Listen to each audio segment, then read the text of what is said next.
I'm John Schrott, and this is On the Spot with IKM.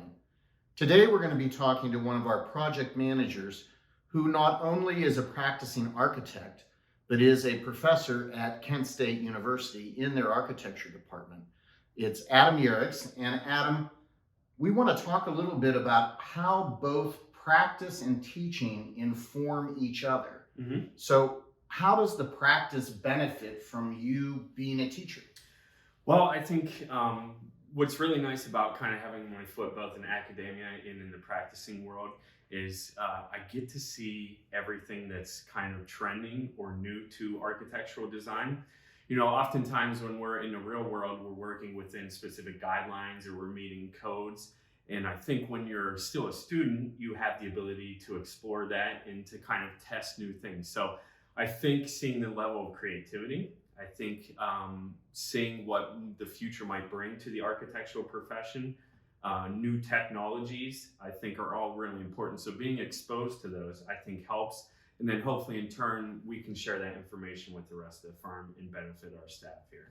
So how about flipping it? How does being a practicing architect inform how you teach the current students? Sure. So that one's, I think, a little bit more challenging because we like to encourage independent thinking and kind of not necessarily worrying about codes in your early phases of design. So we really want to encourage that excitement level. So I have to be careful and tamper some of my expectations sometimes, but putting some real world kind of experience in their eyes, showing them what they should focus on, how people use those spaces they're designing for, I think is really important for students to learn as they continue their education. So I know there's some days that you're doing both. You're teaching in the mornings and then you're practicing in the afternoon.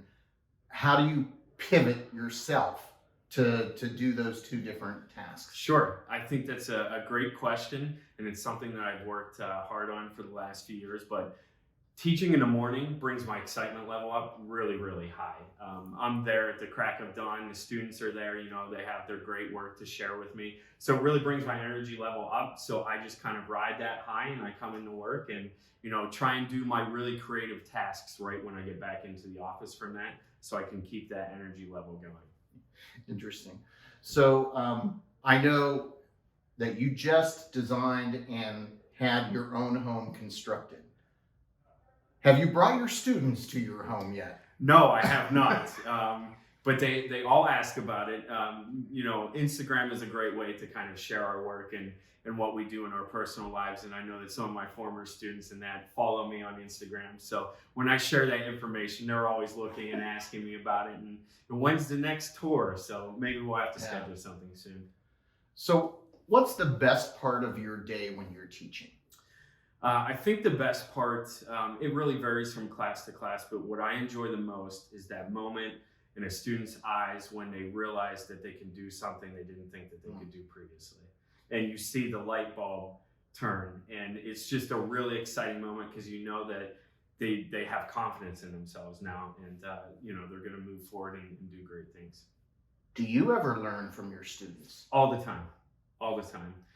I think I'm learning every day. A lot of it really deals with technology nowadays because technology has come such a long way since when I was in school, and they're really pushing some new ideas and thoughts. So just seeing the way that they're using that technology to help convey their ideas has been really eye-opening. Well, this is really interesting how you mold the next generation of architects to sit in your seat practicing. So I'm sure that there's lots more we could discuss, but for now, that's it. Until next time, this is On the Spot.